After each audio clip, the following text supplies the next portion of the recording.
Hey ladies, how you guys doing? I know I'm looking pretty rough today. I just wanted to jump on here real quick and give you an update on what's been going on with me.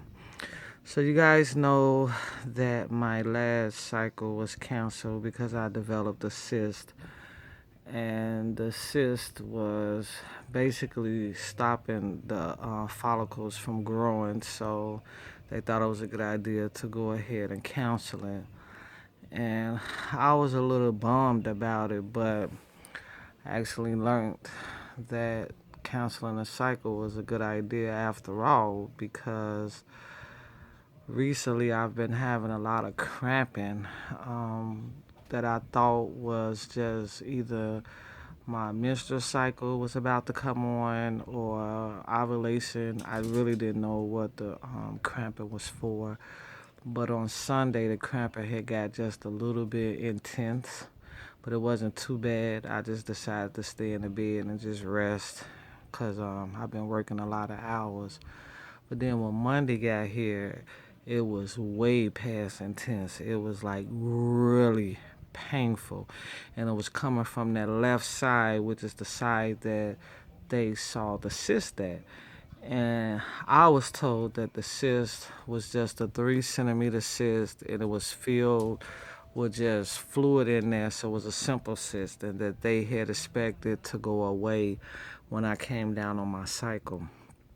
So by the end of Monday, the pain was so bad I almost left work early, but I really couldn't afford to leave, so I just tolerated it and decided I would go to the immediate care afterwards, which is where I went to. But because of the intensifying of the pain, the doctors at the immediate care thought it was in my best interest to go to the emergency room, and Lord knows that was the last place I wanted to go. But I'm glad I did go. I went to the emergency room and they did a CT scan and an ultrasound, and they learned that the cyst had really quadrupled in size. So the cyst is 3 times bigger than the ovary itself. So they had to contact the OBGYN on call to determine if they wanted them to admit me or if they wanted to just send me home and have me to follow up with them. And the OBGYN on call told them to just send me home and have me to call the next morning, which would have been Tuesday, to follow up with them. But before I even had a chance to call, my OBGYN doctor called me personally, and he had told me he had saw the scan, and he said that was a pretty large cyst. He said it has to come out, Sandra. And he said that I'm just gonna be frank with you. We're gonna take the whole ovary out. So I got nervous when he said he had to take the whole ovary out. He said there was no way around it. He was gonna have to take the whole ovary out. And then today I had a pre-op appointment with him, and during a pre-op appointment, he explained to me that they may have to take the tube out as well. And many of you who have been following me, you know that my best side was my left side because the right side is blocked. So now I have to get the left tube possibly removed, but the ovary definitely removed. And I really don't know how to feel about it, especially because I'm still in a lot of pain. You know, when you're in a lot of pain, that's just like when you have a really horrible toothache and you go to the dentist and you learn that they have to take the tooth out. You don't care how they take it out, long as they get it out, because there's so much pain. And that's basically how I feel about the pain that I'm going through. So, again, I was a little bummed, but I did a little research, and for one, I learned that, you know, having one ovary is not bad at all. Actually, it's even better for those who are doing IVF. They said they've done some research on women who did IVF with 2 ovaries and women who did IVF on 1 ovary, and found the ones that did IVF on one with 1 ovary had a better outcome, because that 1 ovary is working hard to produce a lot of eggs, and that's because even though the ovary has been removed, the eggs are still in the body. So that one ovary is pulling all of those eggs. So they have a better outcome. In my case, there's no, unless I went through this again using IVF, there's no better answer for me, because if they take the left tube out, there's no chances of no more IUIs, which I had not planned on doing that anyway. And there's no chances of home insemination, which I had planned to do that. So that chance is no longer an option for me. Right now, I only have one or two chances, and that's to either go through IVF again using my own eggs or use a donor egg. And I've decided I'm moving on with the donor, because I think my body has been through enough torture, and I don't want to put it through no more torture, especially now that I'm getting the ovary removed and the mass is so large, they call it a tumor.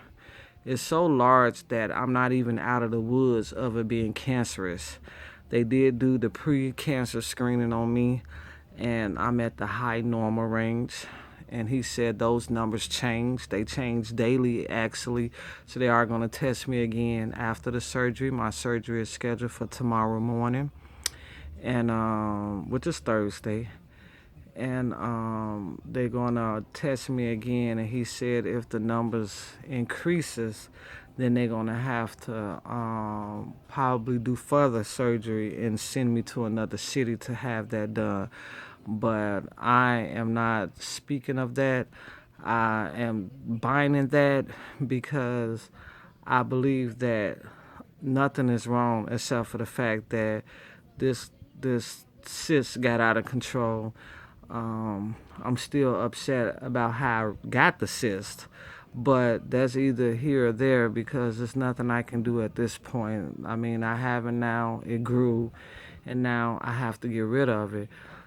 I was surprised to hear from the RE that I was going to. He called to check up on me, see how was I doing. He said he was going to call me after the surgery. He's still hoping I stay with them and let them continue to help me. He said, the removal of your ovary is not going to, stop you from getting pregnant, which I already knew that. I had already talked to my old RE and let him know what was going on, because I wanted to know, was that going to hold my donor up? And he told me no, it would not hold my donor up, that they can go ahead and start on a donor and retrieve the eggs and do a freeze all until I'm ready for transfer. So he said that won't hold her up, and we hoping to still get her started around the first week of April, or whenever she got to start. I don't know if they starting on her cycle or a week or two past her cycle. I don't know how they're gonna do it, but we just wanted to get started in April. She's getting very impatient, because she had been diligently in trying to lose the weight, being healthy, eating healthy, taking vitamins, just doing the things she don't really have to do. But she's doing it to help with this process and procedure that we're going through. But she's ready to get back to her personal life. And I told the doctor that. So I told him, win, lose, or draw, we need to get this started in April before she changes her mind. And he agreed. I think that even if she had not met the weight loss goal, that they're going to go ahead and start her. And then whenever I'm cleared by my OBGYN to do a transfer, then I'll do a transfer. I'm not sure how long it's going to take for me to be cleared, because like I said, he told me that this was just the beginning, and that I can have further surgeries depending on the outcome of this one. So I asked him while he was in there if he can take a look at my right tube and find out what's blocking it, so I can hopefully get that tube fixed opened or whatever, since I'm only gonna have one tube possibly. He said he's gonna do everything he could to save my left tube. He said, but if it's attached to that cyst, he won't be able to save it. He's gonna have to remove it. But he said he was gonna take a look at the right tube and hopefully figure out what's blocking the right tube and maybe give me a little bit of a chance of doing a home insemination.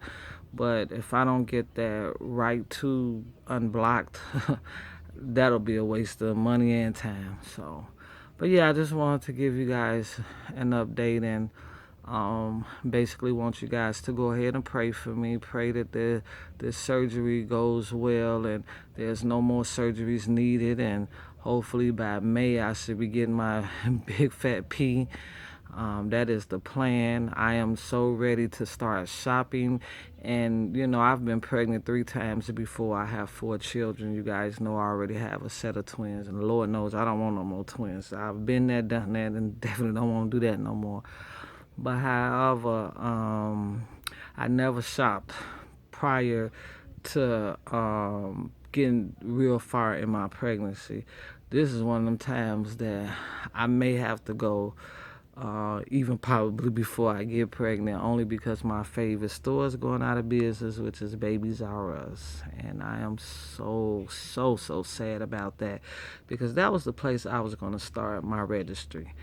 Babies R Us sell the most cutest things that you can't always find at other stores. Now, some things they do have you could find at other stores, but a lot of stuff, is just exclusive to them.